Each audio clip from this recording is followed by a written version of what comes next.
Hey, welcome back to the Community Leader Podcast here in Salina, Kansas. I'm your host, Todd Welsh, and today my good friend Monte Shadwick joins us and talks about all of his entrepreneurial ventures he's done throughout the year. I met Monte back in the 1990s when he owned Shooter's Bar and Grill downtown. He transitioned over into real estate. He's owned the Paramount at one point in time. He's been a partner in the Cozy Inn, and right now he runs the Blue Sky Brewery, and we talked to him about how that came about and what his current vision is for it. We talk about Salina downtown, the Star Bonds, fully packed episode. Let's check in with my good friend, Monte Shadwick. All right, so welcome my good friend, Monte Shadwick. He's with us today to the Community Leader Podcast. Welcome, Monte. Thank you for having me. Yeah, I finally got you here. I know. It's been a few times. I hope it's worth the wait. Yeah, I hope so too. Yeah, one of the first two or three guys I called after we put the Community Leader Podcast together, and I went, if I could just get a little bit of what Monte knows about Salina, the history, the downtown, everything that you know. I'm hoping some of it comes out today. We have some good stories together. I'm going to tell how I first met you. Right. We're going to talk about the old downtown when I used to work there back in the 90s. Right. And so a lot of stuff going to come out today. But before we get started, we got to talk about mochas first. You got your coffee? I do. We got to do the Mochas Minute. Thank you to Mochas and JRI. And this morning I picked up, what'd you get this morning? Decaf coffee, I think. Decaf coffee, you think? Yeah. That's what it is, decaf coffee. Good. And I have the famous hot chocolate. There you go. I think they ought to name it the Todd chocolate down there because that's what I get all the time is the Todd hot chocolate. But anyway, thank you to Mochas for sponsoring the podcast, and we're going to get into it so we can talk a little bit about everything that you know. Very good. First of all, tell me a little bit about your family and how long you've been in Salina. Yeah, I've been in Salina since 1968. So we moved here from Washington, D.C. My dad ran for Congress and unsuccessfully, and during that time met the owners of First National Bank, and so they hired him to be the president. So we moved here, and I actually spent my first night in Salina downtown. I was at the old Hilton, and which is now where the field house is. Exactly. Correct. Well, the field house and Iron the Iron insurance. Insurance. Mm-hmm, Yeah. Mm-hmm. And so I've been connected to downtown since 1968. Dad obviously was the president there for 18 years, and so that's how I got to Salina. Currently, I've got 4 kids. Janelle's my wife, and I met her. She was the architect on Shooters. I never knew who she was. Oh. And I had called John Shaver up and asked him to be the architect, and he goes, "Well, I don't have time, but I've got this young lady that just graduated from college." So that's how Janelle and I met. So I didn't know that. Yeah. So we've been married 34 years now, have 4 kids. 3 of them work at Blue Sky.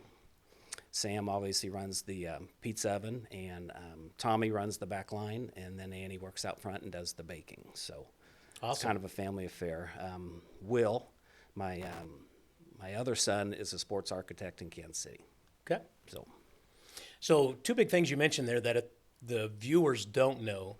Shooters. Nobody, if you aren't here back in the day, you won't even know what Shooters means. So that's a bar and grill that you started, but I really want to talk about that because that's where I met you. Right. Secondly, you said Blue Sky. So Blue Sky is your current project. And congratulations, you just said you're going to celebrate 10 years this year? I can't believe it. I just can't believe it. I remember starting going, "Oh, let's just don't embarrass yourself and stay open for a couple years," because we were really out of our league when we started, and we've just tried to get better every year, and I think we're doing okay. Yeah, yeah, it's a beautiful place, and we'll get into that a little bit later on how it started. But let's go all the way back to 68. So where did you graduate?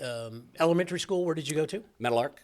So Meadowlark. Yep. And then to right downtown, which would be the middle school. Yeah. What was that called? Roosevelt Lincoln. Roosevelt Lincoln.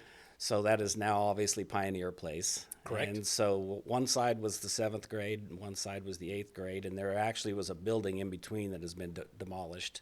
That was the cafeteria and all the gyms. Yeah, see, I like to tell that because, again, I'm hoping somebody watches this 20 years from now, 10 years from now, and they're either new to Salina or they didn't really know that. But between the 2 big buildings, Pioneer Place tore all those down. So that was the cafeteria and the gyms. Right. Now it's just a big open courtyard. Sure. And parking lots and things like that. But it used to be that's where all the gym and cafeteria was. Absolutely. And then you got smart enough to get out of the 8th grade. I did. And you made it over to Central? Salina Central. So you were a Mustang. I was a Mustang, yeah. What year did you graduate? 1978. So 1978. So we just had our 45th reunion. And anyway, great memories there. There's a couple of your classmates in town that we would know. Who'd you graduate with? Craig Renfro would Okay. be one. Mike White that works at Blake Blackham's place or in At this Midwest? Midwest Music. Rod Glavin. Yeah. You know, just some yeah. Some of your old buddies? Yeah, we still hang out. That's cool. That's cool. Okay, so let's take me to about, I don't know, if you're 16, 17, 18, getting ready to graduate high school.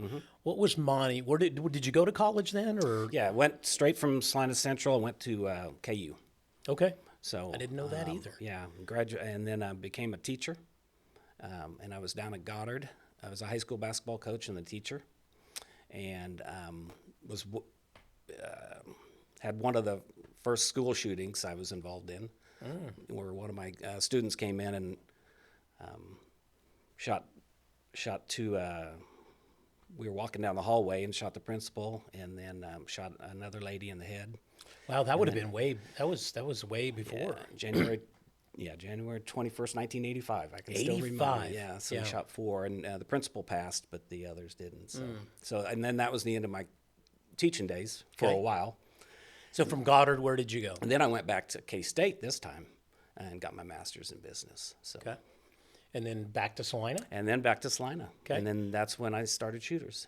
Okay, so let's get into that then, because right. here's where I want to get into that. So, Shooter's Bar and Grill. Right. So the location would be right next door to where your dad was the president at the time, because First National was there, correct? Correct. So right next to that, which is now, so it was Shooters, and then they turned it into Capers. Is that Capers, correct? Capers. Then Capers turned into Mocha's. Mocha's. And then there was the Cajun restaurant. Cajun restaurant. And then there hasn't been anything in there since then. Yeah. So we only have, and it was the old Shelton's clothing store. Okay. And Charlie Roth ended up buying Shelton's clothing store, and he moved it out to his location on Ohio. Okay. So that became available, and I was actually working at First National Bank at the time in the trust department, and wanted to get into the business, at the bar. And I thought, things were really cheap back then downtown. So I actually did not own that building. Brad Stewie owns it, or owned it. And I approached him, and we came up with the idea. And then, of course, I met Janelle, and we built that there. So that was a great 11-year run. So you had Shooters for 11 years. Right. So I can remember, so when I moved here, I was 19. Right. I was working next door at First National, shredding paper in the basement with Dean, if you remember a guy named Dean who was the maintenance guy that was there, and shredding paper. And then I would go next door to Shooters, and one of the first bars, so I guess I shouldn't tell on you, but I was 19. But you could go in your bar at 19 because you served lunch. You had one of the best lunch things ever. Yeah, we serve food, and I wouldn't tell you I was there after 8 o'clock. I did not go there after 8 and partake in anything that I shouldn't have. Right. You guys were all legit, everyone card. But that's one thing I remember. You had the prettiest girls working there. I mean, it was great food. You were back there cooking a lot of the times. It was the place to be. Like I can remember between Shooters and Paramount, which is another story we'll get into. Right. So Shooters and Paramount, like Shooters was the place when I moved to Salina. Right. You had one of the best pubs, bars, whatever you would call that downtown. Peanut on the floor beer joint. you Yeah. know? Yeah. But it was the place to hang out. Right. And so you ran it great. But I would remember you being very young Yeah. in my eyes. Yeah, I would have been in my 30. 30? 30, yeah. Okay. So you seemed young to me. I mean, to own that business, I moved here from Denver, and I was watching you run this business, and it was packed all the time. You had the prettiest bartender girls who wanted to work for you. It was a great time. It was a great time, yeah. And then let's tell us about what happened then to Shooters, and because this is a great entrepreneurial learning lesson of why you had to shut Shooters down. Right. We lost our lease, basically, and I wasn't the building owner, and I had signed 2 5-year leases and then got an extension just for 1 year. In the back of my mind, I was like, uh-oh. Yeah. So, I wasn't in control of my own destiny. Yep.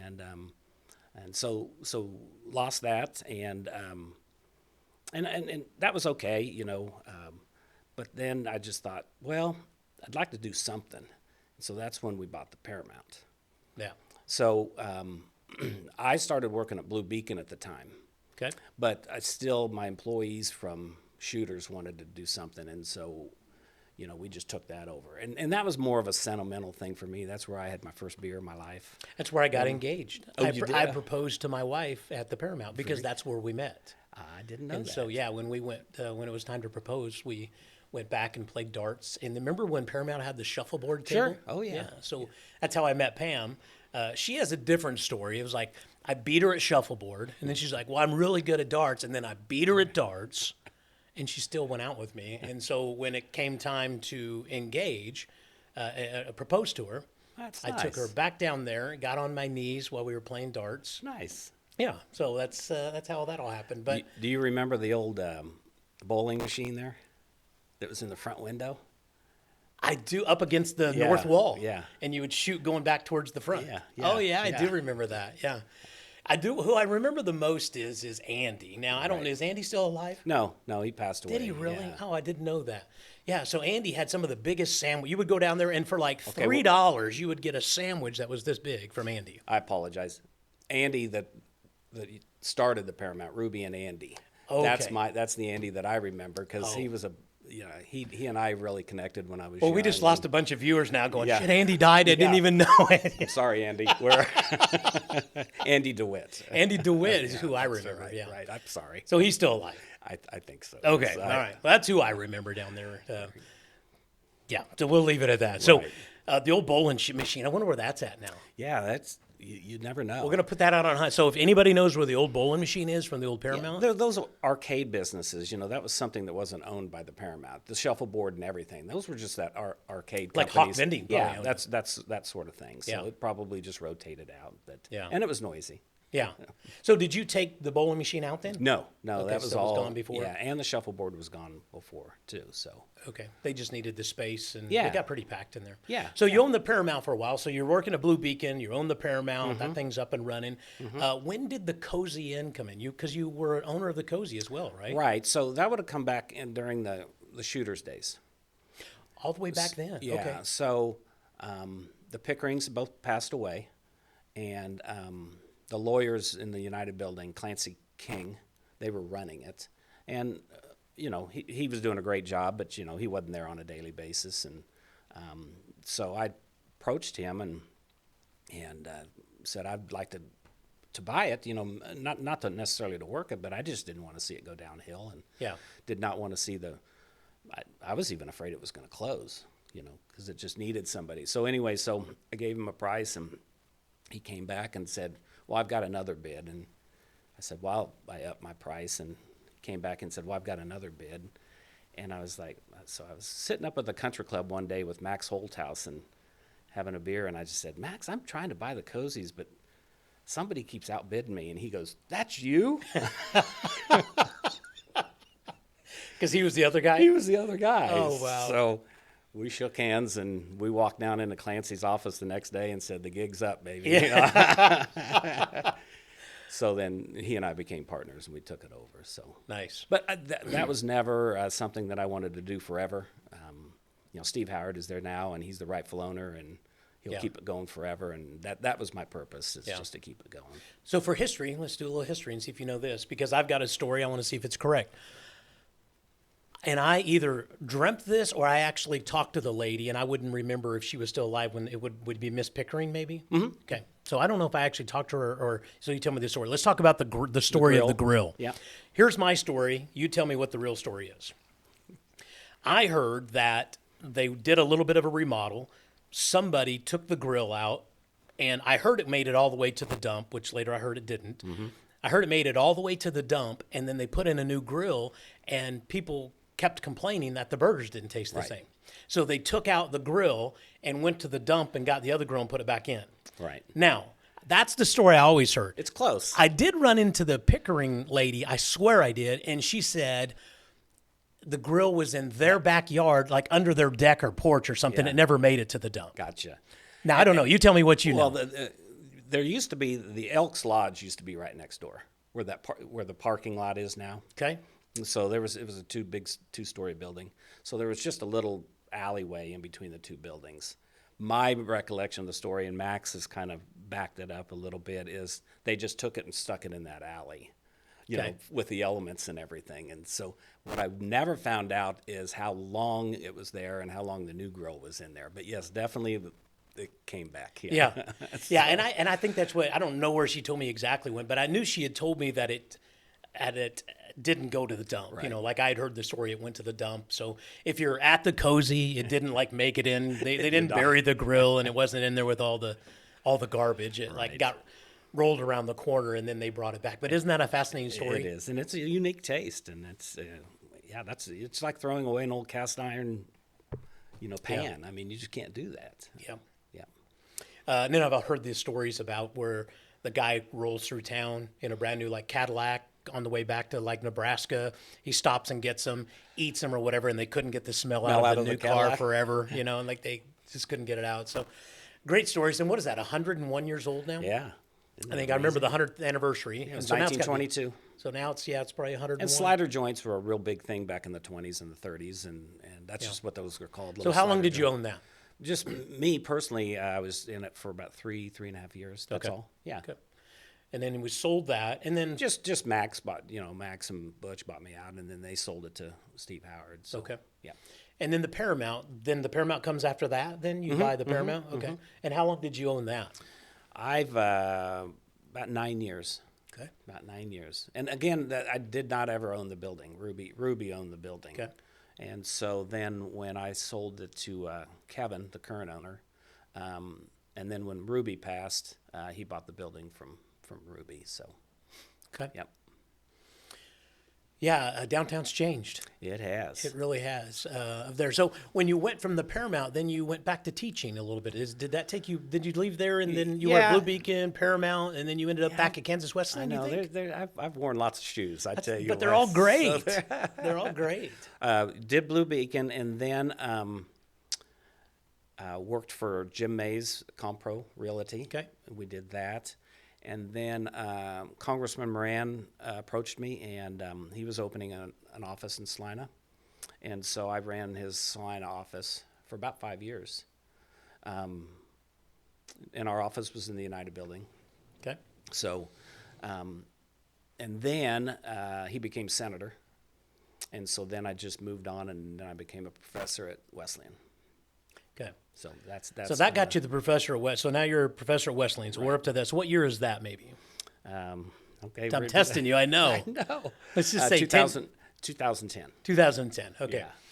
But in between time, some funny stories that I know about you is you had a real strong for real estate. Yeah. I'm sure you still love real estate. Right. Yeah.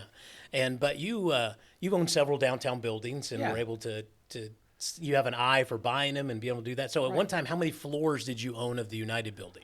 I bought out Kennedy & Co.'s 5 floors. So you owned 5 floors of the United Building. Right. So, and I remember, we were all concerned when Kennedy & Co. left downtown. I mean, that was a huge customer base for me at Shooters and, wherever, Paramount. And it was just good for downtown. And everybody was like, who's gonna fill that space? I mean, how do you get, what company has 100 employees that can fill that space? So I was a big walker, and I was just walking, and then one day it just hit me. That why do you have to fill up all the spaces? Why can't you just sell each floor to different people, or get multiple people in there? And I was in my sweats and everything, walked up to the 6th floor or 7th floor, and Kurt Seamers was there, and I walked into his office, and I gave him lowballed him an offer, and he says, okay. And I said, I was just taken aback, and I said, well, I want all the furniture too. I don't know why I said that.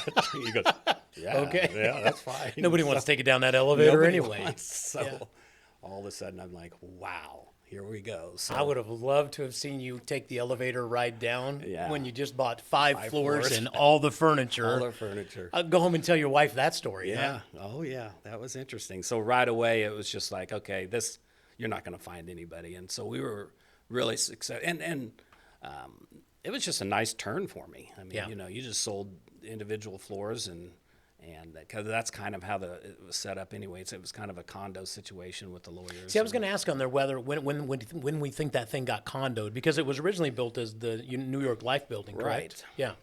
And so it's, gosh, we can't see it. It's on the back side over here. Right. So New York Life building.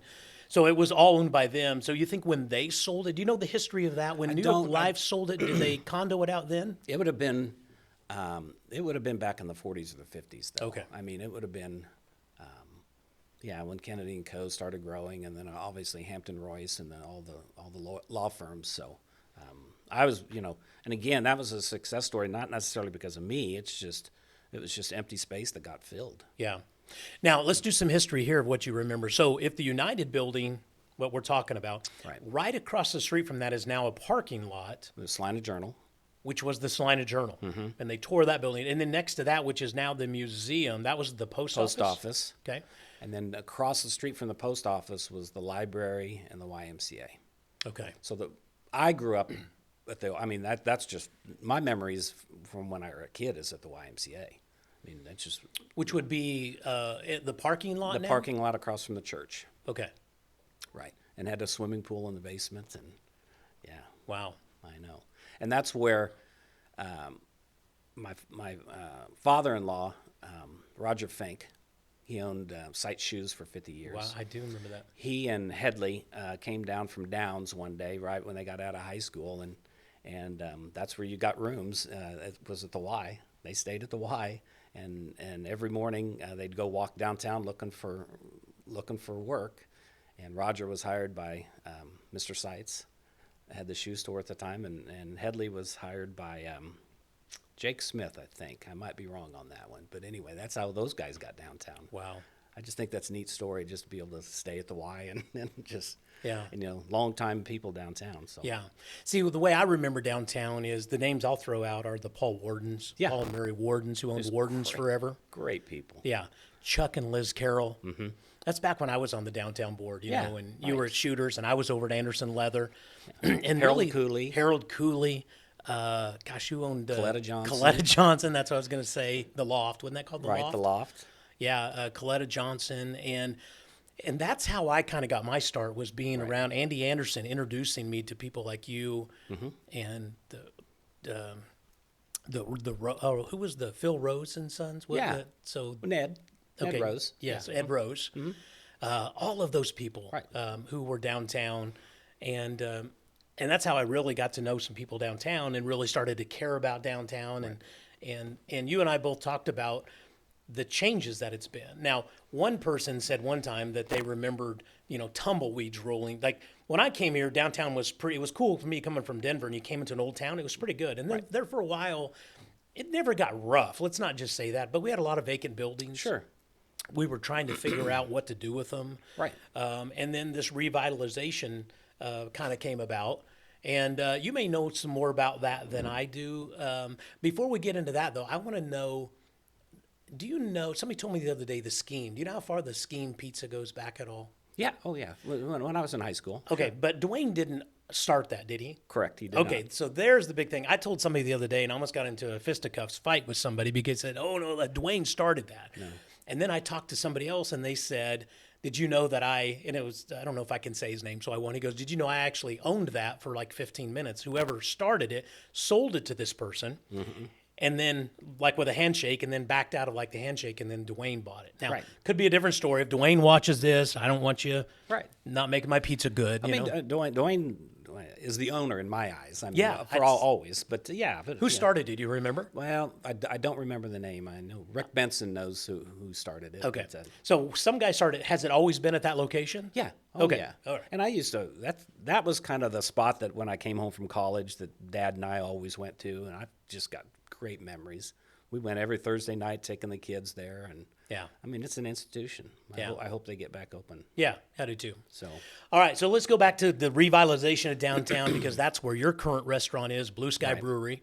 And what's funny is your Blue Sky Brewery is in the place that I know is home for me, Anderson Leather Shop. That's what's so fun about this conversation. Yeah. It's just this big turn, isn't it? I always thought that you were going to buy that.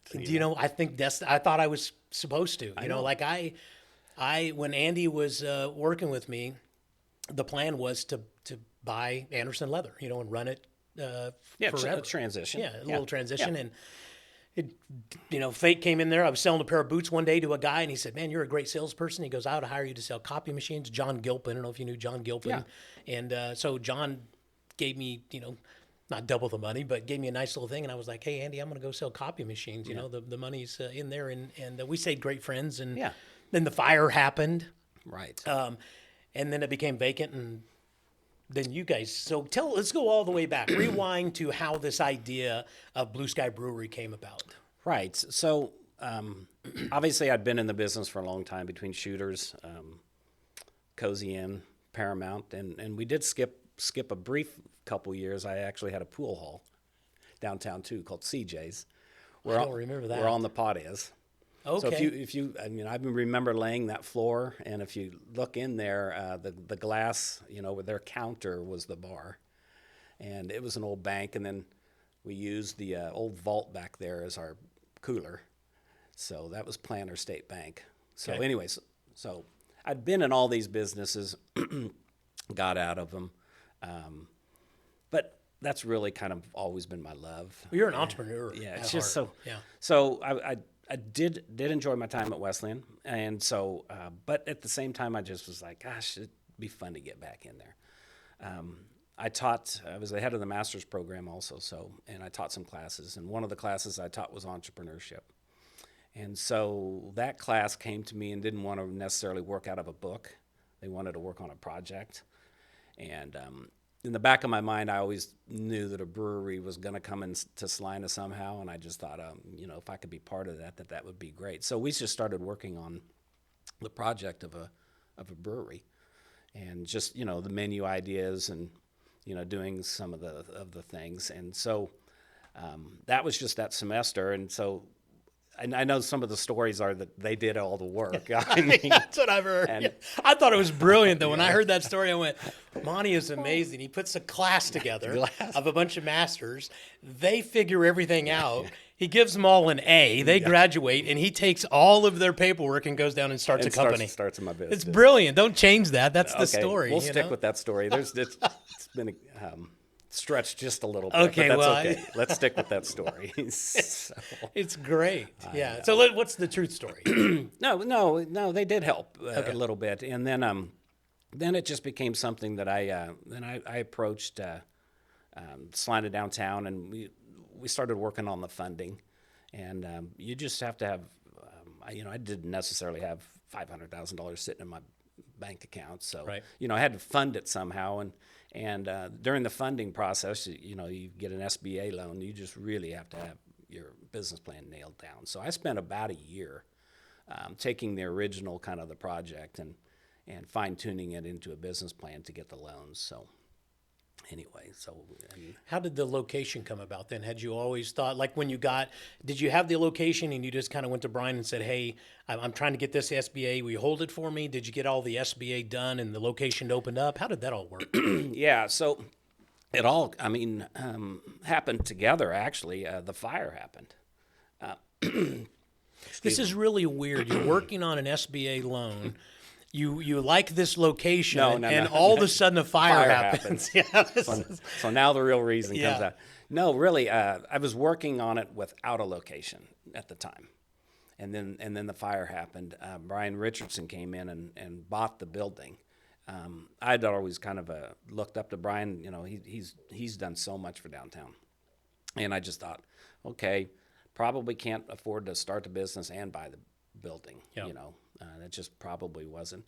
In the back of my mind, I was still sitting there thinking about the Shooters days and the lack of control, but I felt comfortable with Brian and approached Brian about the project. So, Yep. so that's kind of how our relationship happened. So, Okay. And then so you opened this up 10 years ago on there. Tell us about the brewing side. Did you learn, because I think you kind of allocated that to somebody else. How does that actually work then, the brewing side of everything over there? Because you weren't really did you know much about brewing beer? No. I was just more, just knew that was going to be the niche. So if I did it, I said, well, I enjoyed Shooters and I enjoyed Paramount, but and I enjoy drinking beer, and so you sit there and say, but I want to do it another level. And so I just knew with the trends going on around the country that a brewery was going to do good. I wasn't even a home brewer at the time. So I hired John Gertzen, who was a firefighter, and he helped pick out the equipment and everything. It was always still my business. I mean, I'm the sole owner of, and always have been, of Blue Sky, but John was a home brewer that was just ready to take the next step. And interesting, a lot of brewers are firefighters, just because of their schedule, 3 days on, 4 days off, that sort of thing, and their knowledge of hoses and latching some things and up. drinking beer. And, yeah. So, and my passion has always been more in the kitchen. So, I just kind of delegated things to him. So, and it worked out well. Who's your current brewer now? John Tadigan. Okay. And so He's a retired police officer, is that correct? Correct. And he works down at the McPherson refinery. Most brewers at our level aren't full time. Okay.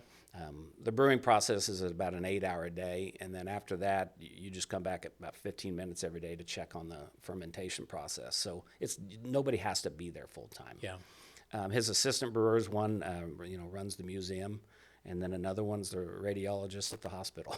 So, wow.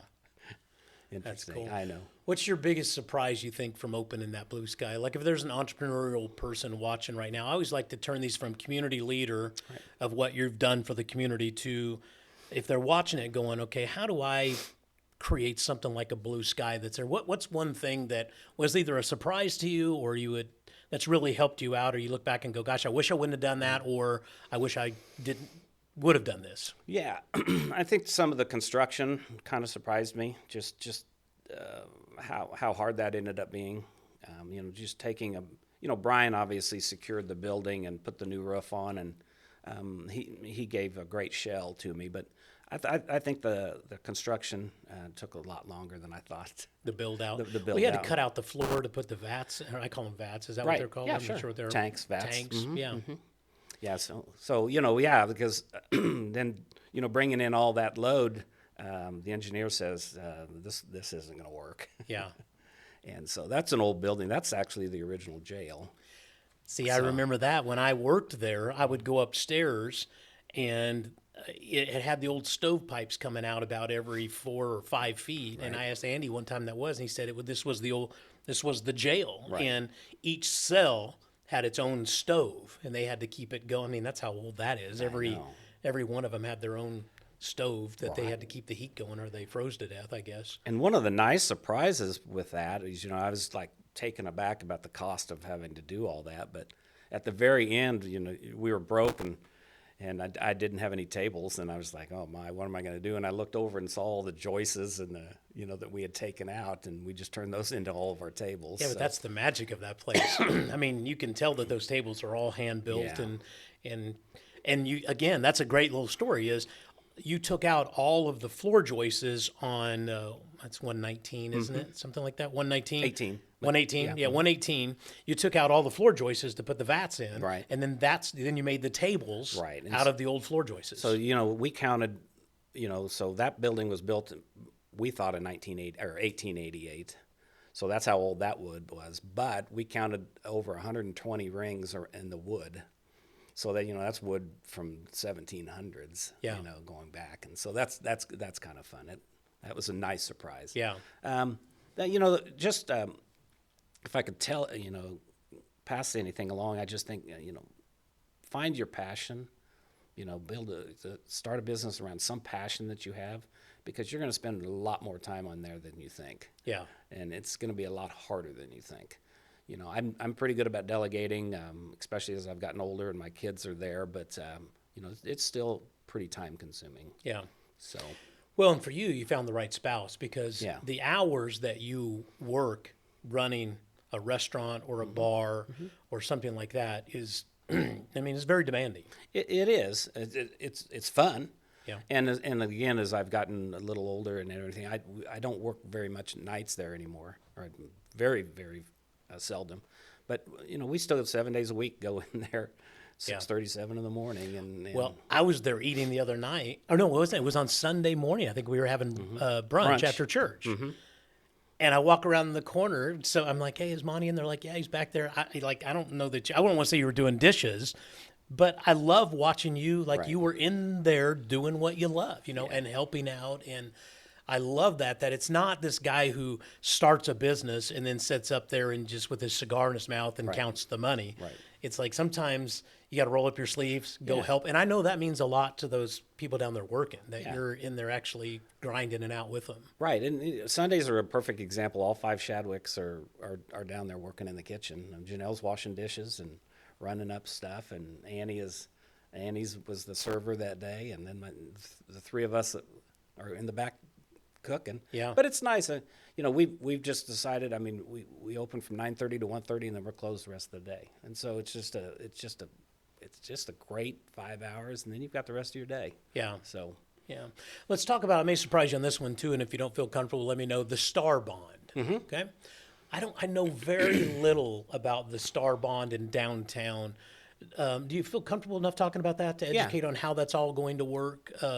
When does that eventually run out? So the funding came in for all the street sewer and everything, and then did people? So tell me what you know about the Star Bond, how that came about. Yeah, that's and I know 50%. I mean, I was not part of that original group, 2020, the original group that kind of spearheaded that, and of course Trace and Larry Britigan. I mean, I'm forgetting some names, but they really spearheaded it and did a great job. But they had to go to the state and secure funding, and it's over a 20-year period. And we had to do some things downtown. We had to have enough people that were interested in doing that. I mean, you just can't get the funding and 10 people decided on this project. So I think from the very start, though, didn't they come in and draw an area and say, okay, here's where it is? And it had to do a little bit. It was they tried to incorporate. I think what I know is what was the tax basis for the outlined area before the Star Bond, and then how do they raise the tax a little bit down there to pay back the Star Bond? Is that correct? Right. So you're hoping that after things happen that the tax base is increased, and then that helps pay that back. Yeah. And then, but we also had to have, I think it was 60% of the people downtown needed to say okay. We also passed the 1 cent sales tax too. So there's a lot of things going on there. So there had to be a museum portion in it, which is a state requirement, and of course we got the garage out of that, which is just huge for downtown right now. Yeah. We had Guy Gross on here, and we talked about the yard. The yard. And how that came about. And the bowling alley. What's that? And the bowling alley. The bowling alley. Brian Richardson was on here. We talked about the birth of the field house. Right. And how much that almost didn't make it downtown. Right. They wanted to, I remember the fights at the city commission of moving it south, or what they really wanted to do, I think, is put it next to the Bicentennial Center. Right. Tear down the old county thing that's there. I don't know whether that's been right or wrong. I just know but I do know that we probably wouldn't be where we're at downtown. I think specifically from I won't put words in Trace's mouth because I didn't hear him say it, but I heard that he did say this, that, they probably wouldn't have built the hotel had the field house not gone in and some other start to happen. Yeah, that's just part of the, just another piece in the puzzle. I mean, one thing didn't create everything great right now. It's been a lot of people, a lot of Guy Grosses. There have been just a lot of, the walkers, obviously, and the garage and the bowling alley. I mean, it's just amazing to me how many people do that. Yeah, the amount of money that's been invested downtown is crazy. Yeah, crazy in the lot of it, and we're not done. No. You know what I mean? Like, we're not done. There'll be some exciting stuff happening. I mean, the Prairie Market's coming, right? Where they're going to do some cooking inside there and have people come in, and the Prairie Market's been around. Somebody told me for 45 years in some form or another. Yeah, I know. And so everybody's going to think this new business opened up, but they've been in business for 45 years, and then currently are over on Fifth and Walnut. Small little thing. Yeah. But, I go in there from time to time and buy some burritos that they make and these organic things, and what visibility they're going to have now by coming downtown. And then the bookstore that went in. I mean, it's all great stuff. Yeah, I've just had some friends that I met on a cruise, and they live in Scottsdale or in Evergreen, and they all came in and stayed at the hotel. And there was actually a Stiefel event going on that night, so things were happening. There was a band at the Prickly Pear, and things were happening. And they just loved Salina. They just could not believe it. They loved the bookstore. And then the next day, when I had to cook on Saturday, and so I just said, "Well, you guys just walk downtown." I see them with bags from the market shop, and they're spending money, and it was a really good feeling. It's a long ways from, when we opened Shooters.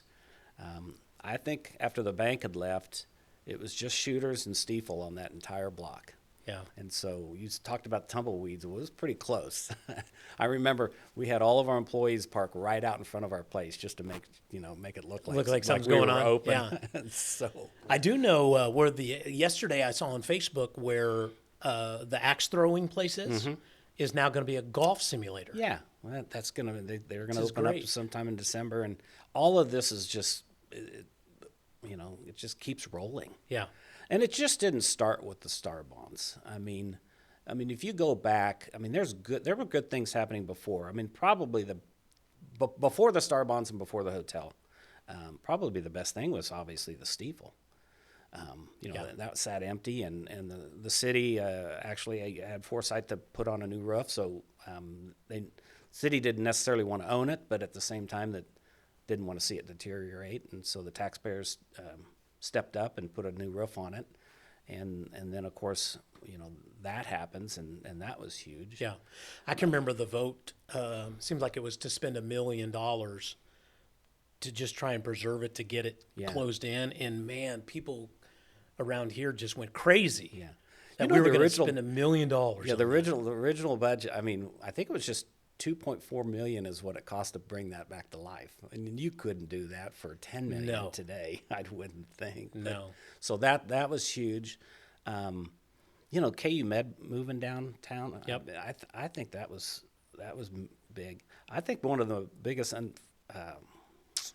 don't think it gets enough credit, but it brings people off the interstate, is the sculpture tour. Yep. Well, the sculpture tour, and I know Mike Hoppick does a phenomenal job with that, putting that in. But now we had, I'm going to forget his, what's Lee's son? Travis Young. Yeah. So Travis Young was on here, and he's spearheading the art on the Boom murals, Project. the Boom Project, which we just had them back through here again. So, again, I'm thinking all these people 20 years from now watching this video, they're going to see all that art painted on the walls and go, okay, how did that come about? Yeah. And there's this whole boom thing. And what's the metaphor for boom? I can't remember. Because they paint them on booms. Duh, I guess that's on there. But it didn't ring with me until that's why they call it boom, is because they need to rent all these boom lifts to paint the side of the buildings and the grain silos and all that stuff. What's your take on that? What do you think about I think it's fantastic. I mean, Now I'm sitting here going, why don't I have one on the back of my building? Right. Yeah. I own several buildings downtown, and there was, I got one on 5th Street, kind of across from the donut shop, and I'm thinking, going, well, God, I've got a white space. I could paint that building white and have those, and pay somebody to next year. Yeah, exactly. I think this is a now. year I think though, this is just me talking. So Travis, I'm sorry, I'm going to say this. I think at some point enough will be enough, or we'll have every building painted downtown. Right.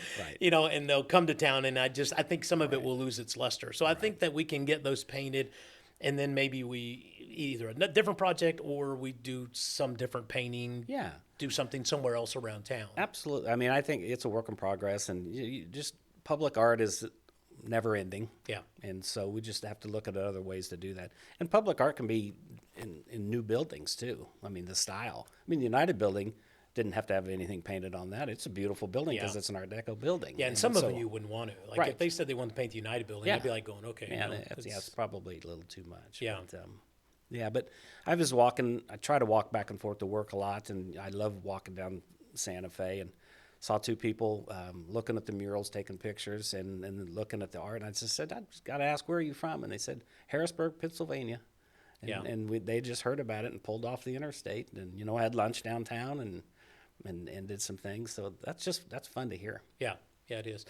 And again, some stuff I can't let out, but I know many of my friends, entrepreneurial guys who are working on projects that we can't really disclose Right. yet. That's all downtown. And then we've got this whole river project coming. If that thing goes through and they build that amphitheater across from the garage, I can imagine all of those buildings on 4th Street where the tracks are across from the yard and the garage. I mean, this thing could just, I mean, God, I hope I live for another 25 years. I think it's going to be amazing to see what happens in that whole area. I think that's the next growth section, is everything from the garage along the river and cleaning all that up. And to the park. Into the park, yeah. Into the park. So, you know, the next things that we probably need to see is we need more people living downtown. And, you know, lofts are great, but they're one and done. Yeah. You know, you just need to start seeing, you know, from the hotel to the park would be great. There's some area. Well, they've already cleared out some of the area, you know, and then you've got the old high school spot that's been sitting empty since 1950. You've just got some areas where some housing needs to happen. Yeah, was that a high school over there? Yeah, Washington High School. That okay. was before Central. See, that needs to be just like bulldozed and a nice apartment complex go up there. Right, and so, you know, USD 305 still owns it. I mean, the taxpayers still own it. Yeah. And You know how much people I'm going to get writing in going, you just can't take a school and demo it, Todd. And, But you know. but the demo's already happened. That's the vacant land. That's right as soon as you go into the Well, park. what's the building next to it then? There's still a structure there, but I can't remember what Well, it that's is. still being used by the school. Okay. That you probably don't need to tear down. Oh, okay.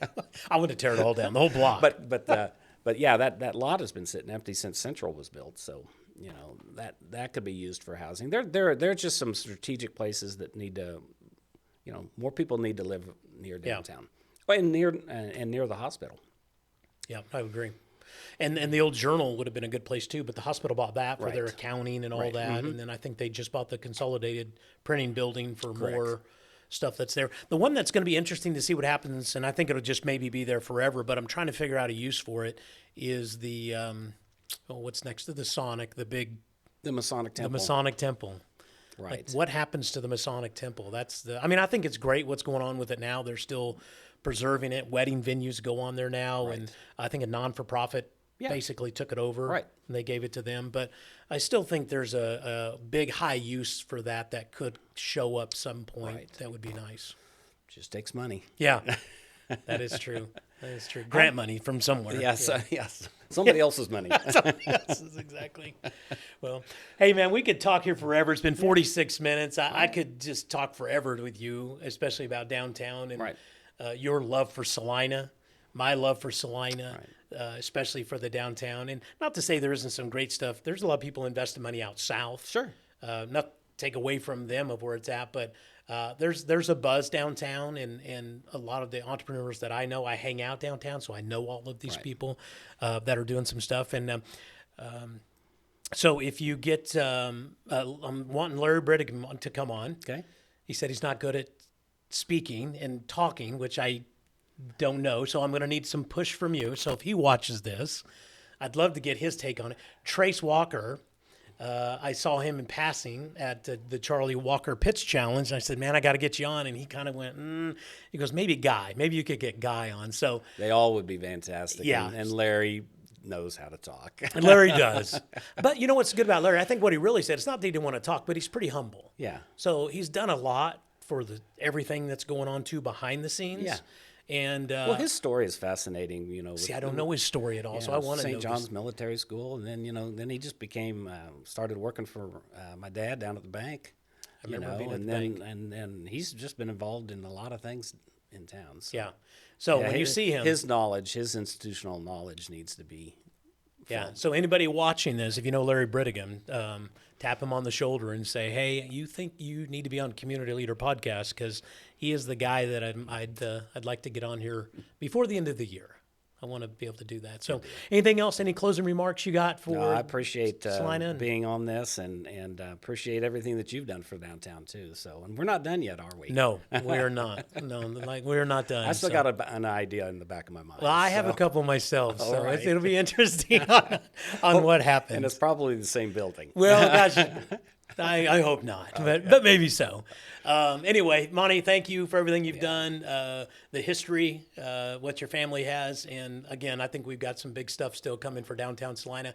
I appreciate you. Appreciate you being a community leader for Salina, an advocate, and everything you've done. So Thank you. Thank you very much. Yep.